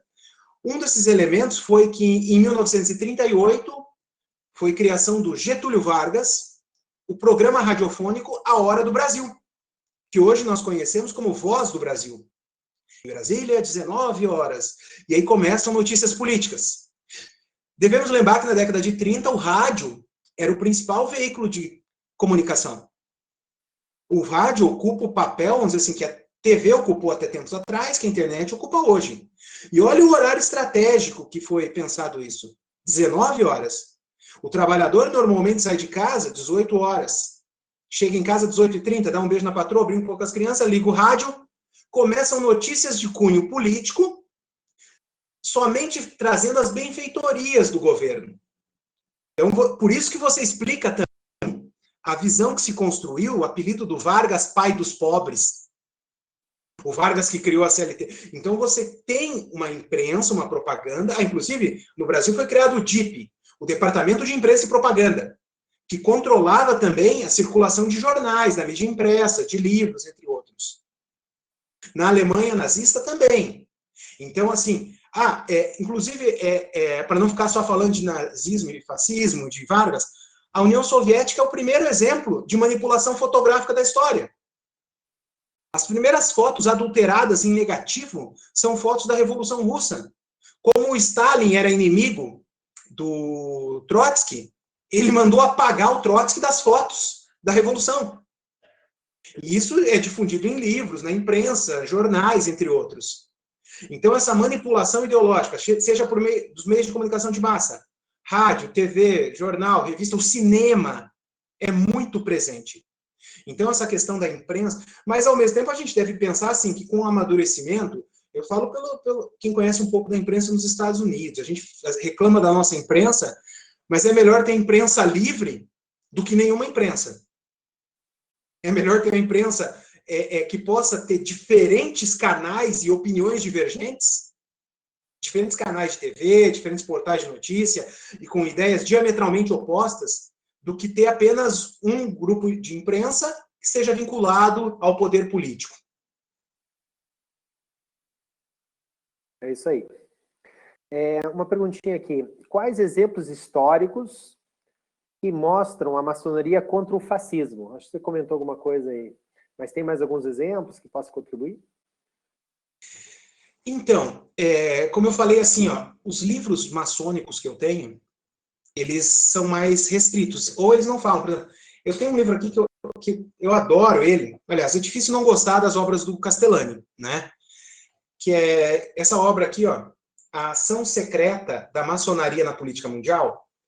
E ele começa trabalhando desde o surgimento da maçonaria, como ela participa ativamente da independência dos Estados Unidos, da Revolução Francesa, da Inconfidência Mineira, da independência do Brasil. Aí ele trabalha a unificação da Itália, salta, fala da maçonaria, como ela ajudou na questão da Primeira Guerra, e pula direto para a maçonaria na Segunda Guerra. Ou seja, existe um silêncio, muitas vezes, sobre a maçonaria nos regimes totalitários. Por quê? Porque existe também, assim, muitas vezes, maçons, eu digo, não, a maçonaria não, apoiando o fascismo, como a gente viu no caso de Mussolini, mas, por outro lado, você tem também, principalmente nas democracias liberais. Quando a gente pega as democracias liberais, e aqui eu falo principalmente Estados Unidos, Inglaterra e França, a maçonaria participou ativamente da resistência e da luta contra o nazifascismo durante a Segunda Guerra. Inclusive encabeçando o envio de missões. Legal. Obrigado. Tem uma pergunta um pouquinho mais extensa a formulação, irmão Marcelo. Bertold Brecht tem uma frase famosa de que a cadela do fascismo está sempre no cio. Penso que é verdade, e a cada dia tenho mais certeza de que a história é cíclica e devemos dela sempre nos lembrar para que não venhamos a repetir os erros do passado. Os alemães, após a Segunda Guerra, recolheram os corpos de seus mortos e entenderam que precisava de uma Constituição forte, que somente através dela podiam nunca mais repetir seus erros. O mesmo, de certa maneira, aconteceu com os italianos. No Brasil, temos uma Constituição que ainda pode ser considerada jovem, mas resultado do fim de um ciclo de exceção e dos anseios populares por democracia. Hoje vemos muitos culpando a Constituição brasileira pelos males que nos assolam, sendo a corrupção um deles. Como você, a partir de uma perspectiva histórica, vê a importância de uma Constituição como a brasileira para blindar nossa democracia de regimes totalitários? Vamos lá, pergunta bastante ampla, né? Até mesmo pelas considerações. Parabenizo quem a fez, porque traz uma série de aspectos aí até que me agradam, principalmente quando fala do Brecht, que é um grande teatrólogo alemão e que viveu sobre a égide do nazismo. E essa questão memorial na Alemanha é muito forte, tá? Eu, como pesquisador no meu doutorado, eu trabalhei especificamente com a ditadura militar no Brasil, tá? E de uma maneira bem específica com relatos de pessoas que sofreram violências e graves violações, tá? Na sua maioria, camponeses, tá? Então, assim, o que desmaterializa, desconstrói aquela visão de que a ditadura só perseguiu comunista ou criminoso. E aí, para fazer essa minha pesquisa e compreender esses referenciais, eu me servi de vários autores alemães, tá? Que trabalham justamente com as memórias do nazismo na Alemanha. A Alemanha tem uma política memorialista muito bem consolidada. Quando fala assim que a Alemanha recolheu seus mortos, enterrou e cuida para não repetir, isso é muito, muito verdadeiro, tá?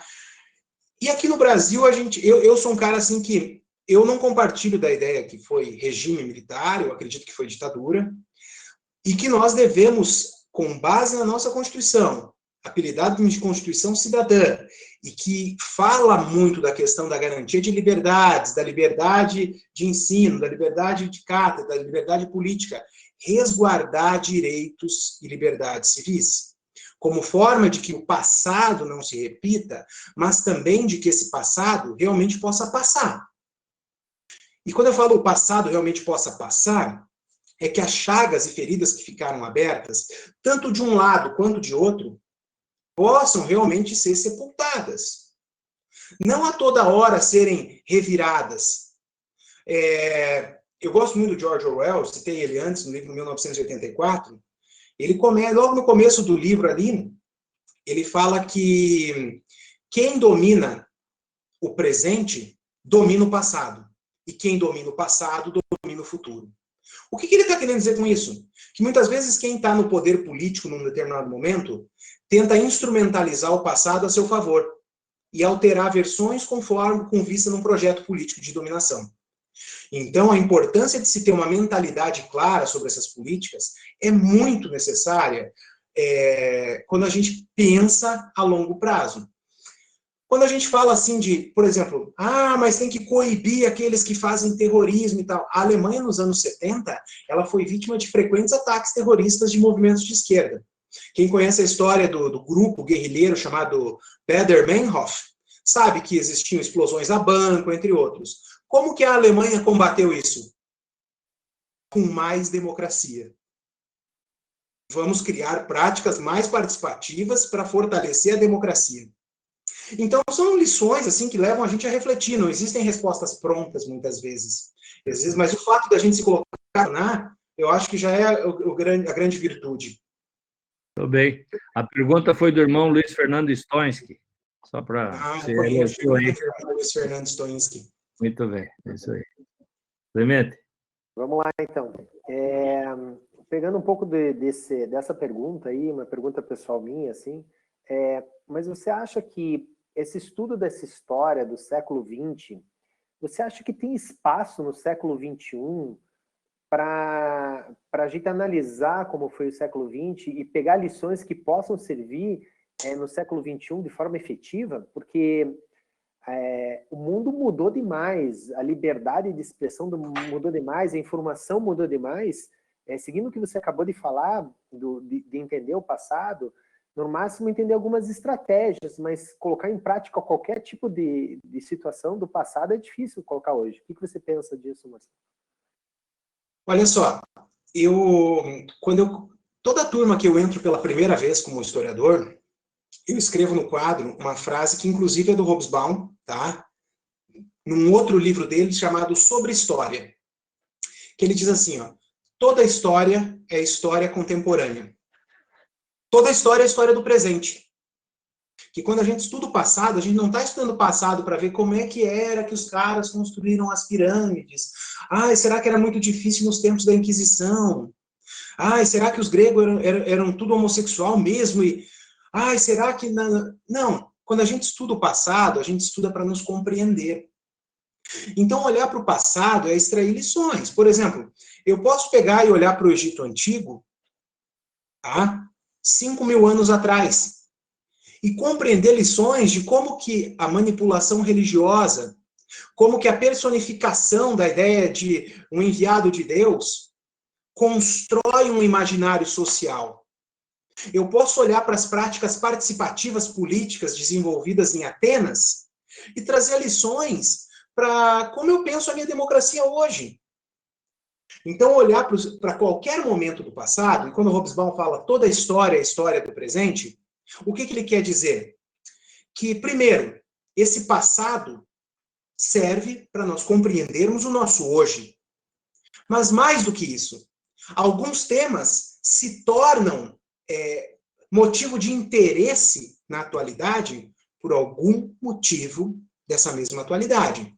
Quer ver? Esse cenário de pandemia fez com que muitos historiadores voltassem a pesquisar e levantar documentos sobre a peste negra na Idade Média, sobre a revolta da vacina no Rio de Janeiro em 1904, sobre o surto de meningite que o governo militar escondeu em 1971. Então, quer dizer, por que se interessou por isso no presente? Porque o presente também traz demandas para a gente olhar para esse passado. Em 2002, se abriu os arquivos da ditadura, você teve um boom de pesquisas sobre ditadura militar. Você teve uma grande quantidade. Por quê? Porque os arquivos foram abertos, os documentos que não desapareceram, que não foram queimados, puderam ser consultados. Então, assim, o momento histórico do presente também nos leva a pensar sobre o passado de uma maneira muito específica. Tudo bem. Por falar em presente, o irmão Vicentim fala, irmão Marcelo, à luz da sua palestra, como o irmão vê o movimento antifascista no mundo e no Brasil? Boa pergunta. Até uma coisa que eu queria ter abordado de maneira mais detida, mas ali eu me atrapalhei um pouco com o tempo. O movimento antifascista, primeira situação. Talvez muitos aí, quem é mais usuário de rede social, talvez tenha visto muita gente alterando sua foto de perfil com um filtro de antifascista, professor antifascista, advogado antifascista, policial antifascista, não sei o quê.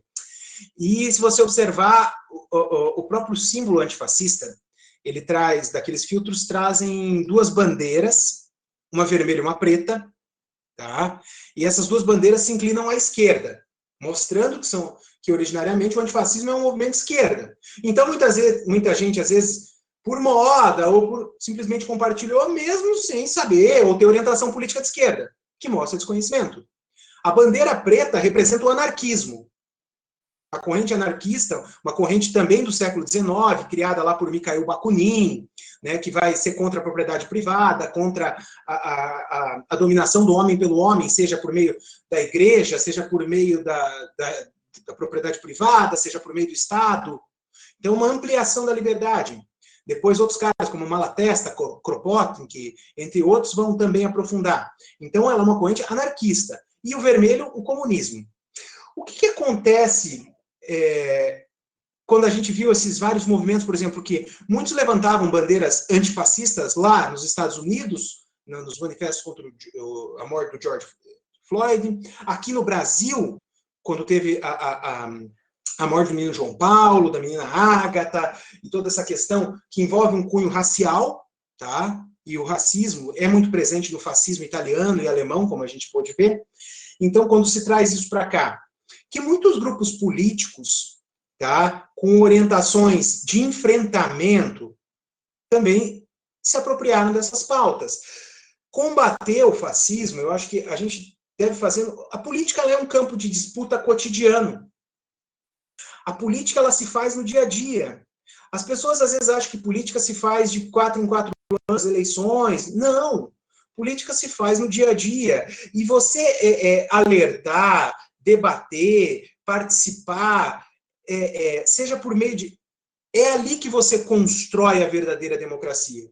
E, infelizmente, assim, eu digo que muitas pautas de combate ao fascismo, antifascistas, foram surrupiadas, tá, por movimentos que muitas vezes têm um caráter mais voltado para o protesto que vai para o enfrentamento. Então, assim, tudo deve ser ponderado. É muito delicado. É isso aí, obrigado. Uma pergunta da cunhada aqui, a cunhada Maria da Penha Socher. A máquina da propaganda nazista de Goebbels utilizava os processos de comunicação, cinema, rádio, música e cartazes. Poderíamos entender hoje como uma fake news?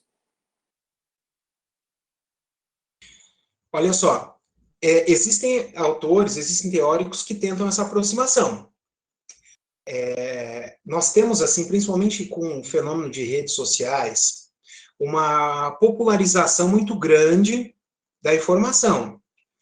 Eu lembro que, por volta de 2012, 2013, quando eu ainda dava aula para o curso de jornalismo, eu falava da internet e eu usava um conceito de um francês, que é o Pierre Lévy, na obra Cybercultura, que ele fala assim, do potencial anárquico transformador das redes sociais, da internet. Por que anárquico transformador? Porque, assim, muita gente pode colocar informações a todo momento. E a transformação é porque você poderia questionar os meios de comunicação oficial, tradicionais. Só que hoje, na atualidade, e para isso eu sempre me sirvo do conceito de pós-verdade, o conceito de pós-verdade é o quê? As pessoas já não acreditam mais nas instituições tradicionais. As pessoas já não confiam mais nos veículos tradicionais. Existe uma desconfiança generalizada, por exemplo, até em sistemas de explicação.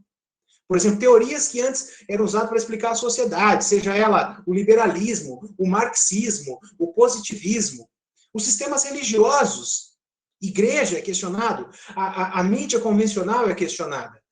E isso é positivo.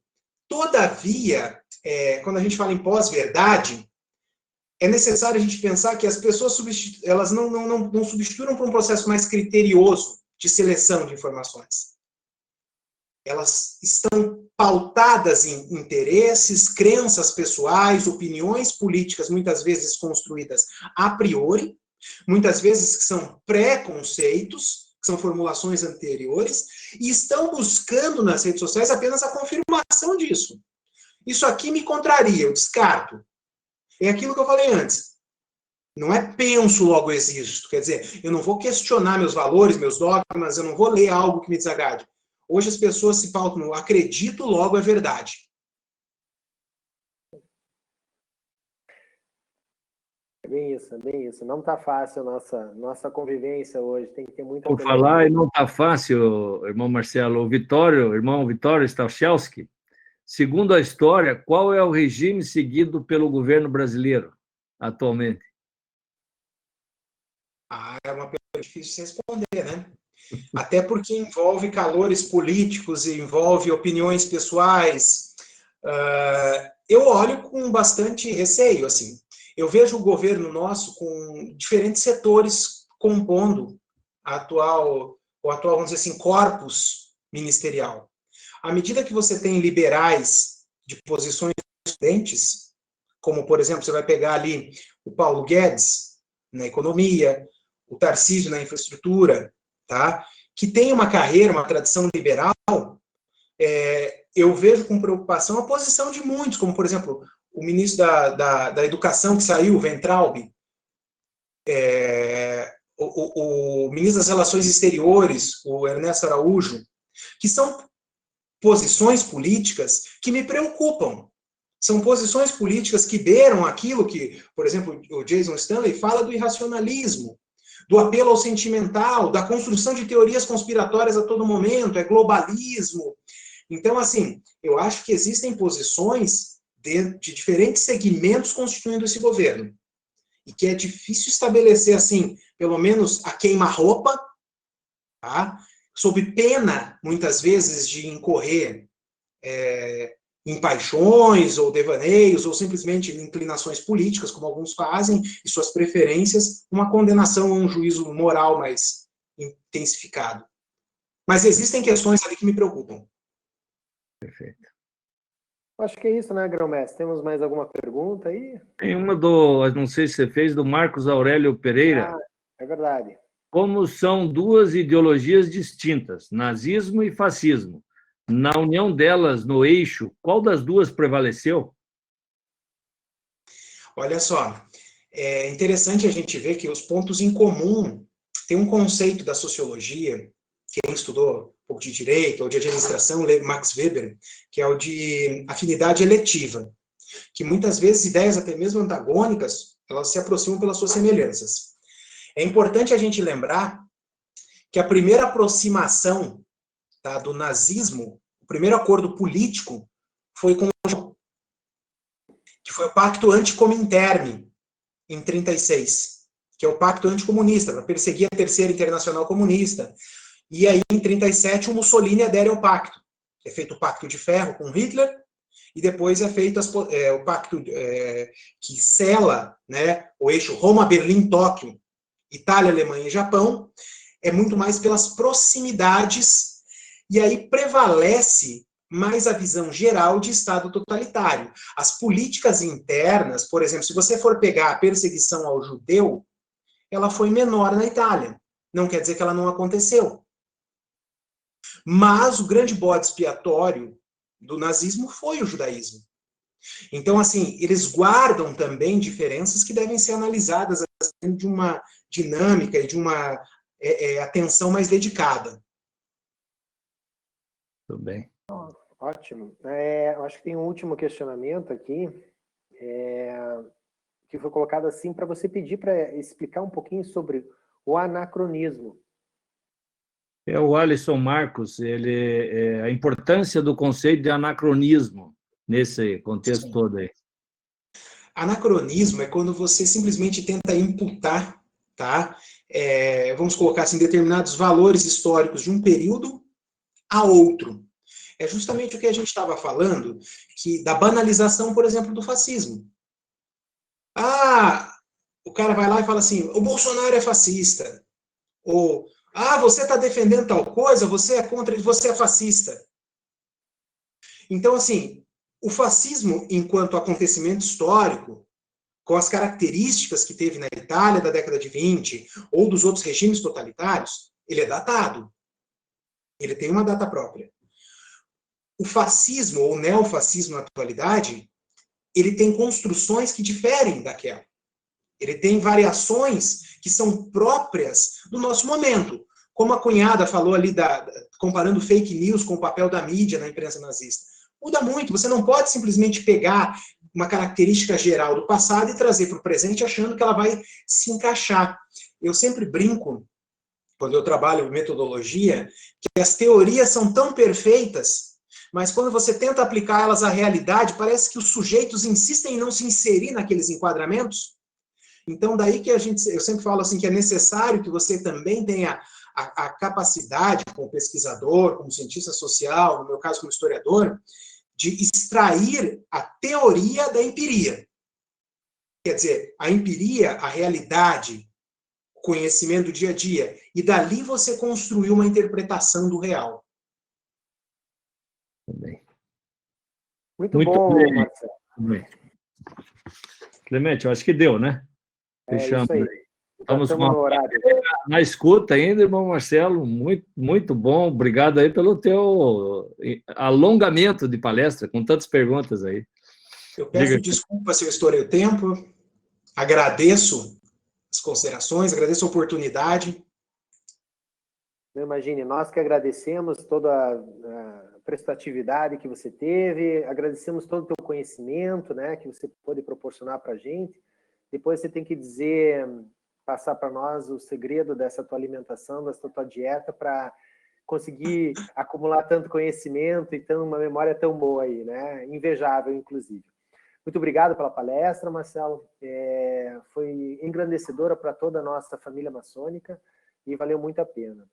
Aproveitando a oportunidade, que dentro em breve vai fazer um encerramento o nosso grão-mestre Luiz Mário, gostaria de convidar todos para a próxima palestra que vamos ter, que vai ser referente à nossa retomada dos trabalhos. Vai ser um médico que vai falar, o irmão Jaime, vai falar sobre o Covid, os seus riscos, o que é verdade, o que não é. Talvez a gente fale um pouco sobre vacina. Então, ele vai fazer uma complementação para toda a família maçônica também e falar sobre um pouquinho desses cuidados que a gente tem que ter, né, no momento que a gente perdeu muitos entes queridos, irmãos e familiares. Então, é um momento propício, a gente vai falar um pouquinho sobre esse assunto, né? Então, agradecemos mais uma vez e agora deixo a palavra para o encerramento para o nosso eminente grão-mestre. Obrigado, irmão Clemente.